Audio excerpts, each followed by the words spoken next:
চাঁদপুরে কার্গো জাহাজে ৭ শ্রমিক হত্যার ঘটনায় দ্বিতীয় দিনের মতো চলছে নৌযান শ্রমিকদের কর্মবিরতি। সকাল থেকে কোনো নৌযান নদী বন্দর থেকে ছেড়ে যায়নি কিংবা পাড়ে এসেও নোঙর করেনি।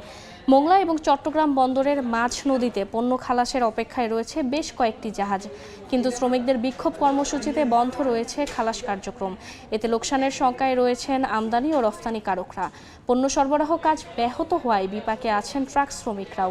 ৪ দফা দাবি আদায় না হওয়া পর্যন্ত আন্দোলন চালিয়ে যাবার সিদ্ধান্তে অনড় নৌযান শ্রমিকরা। এই বিষয়ে বিস্তারিত জানাতে মোংলা বন্দরে আছেন সহকর্মী মাহমুদ হাসান। সরাসরি যাচ্ছি তার কাছে।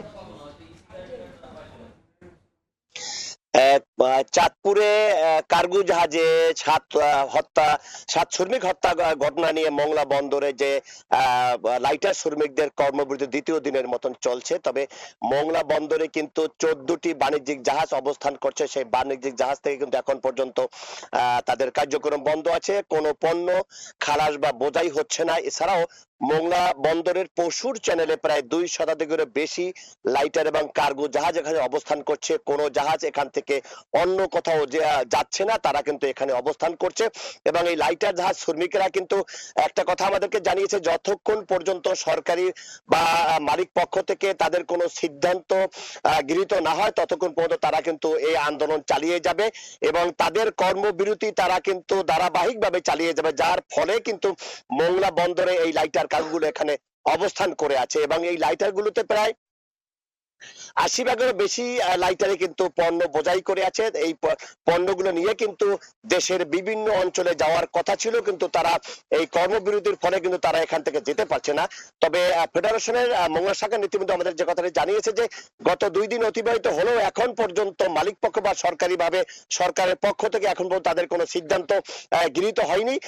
তাদের এই কর্মবিরতি যতক্ষণ পর্যন্ত তাদের ন্যায্য দাবি দেওয়া মানা না হয় এবং যে সমস্ত লোকজন মৃত্যুবরণ করেছে তাদের প্রত্যেক পরিবারকে 20 লক্ষ টাকা করে অনুদান দিতে হবে, ক্ষতিপূরণ দিতে হবে। এছাড়া যে পথে ডাকাতি, চাঁদাবাজি সহ তারা যে দাবিগুলা উপস্থাপন করেছে সে দাবি মানা না হলে তারা এই কর্মবিরতিকে তারা চালিয়ে যাবে। তবে এই কর্মবিরতির ফলে কিন্তু মোংলা বন্দরে যে বাণিজ্যিক জাহাজগুলো যে অবস্থান করছে সেই জাহাজে কিন্তু পণ্য খালাস করতে পারছে না। তবে এই নৌযান শ্রমিকদের কর্মবিরতি যদি অব্যাহত থাকে তাহলে মোংলা বন্দরে যে পণ্যগুলো আমদানি রপ্তানিকারক যে ব্যবসায়ীরা রয়েছে তারা কিন্তু বড় ধরনের লোকসানের মুখে পড়বে বলে আমাদেরকে ব্যবসায়ীরা জানিয়েছে। তবে লাইটার শ্রমিকদের যে ন্যায্য দাবি, যে তারা দীর্ঘদিন থেকে মালিক পক্ষকে এবং সরকারকে জানিয়ে আসছিল যে তারা তাদের কোনো নিরাপত্তা নেই, পথে বিভিন্নভাবে চাঁদাবাজির শিকার হচ্ছে, মারধরের শিকার হচ্ছে, চুরি ডাকাতির শিকার হচ্ছে, কিন্তু এই ব্যাপারে তারা দীর্ঘদিন থেকে কিন্তু তারা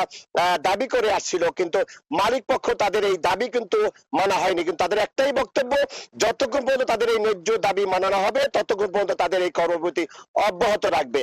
এই ছিল আমার কাছে নৌযান শ্রমিকদের যে কর্মবিরতি তার সর্বশেষ খবর। সরাসরি যুক্ত ছিলাম মোংলা বন্দর থেকে।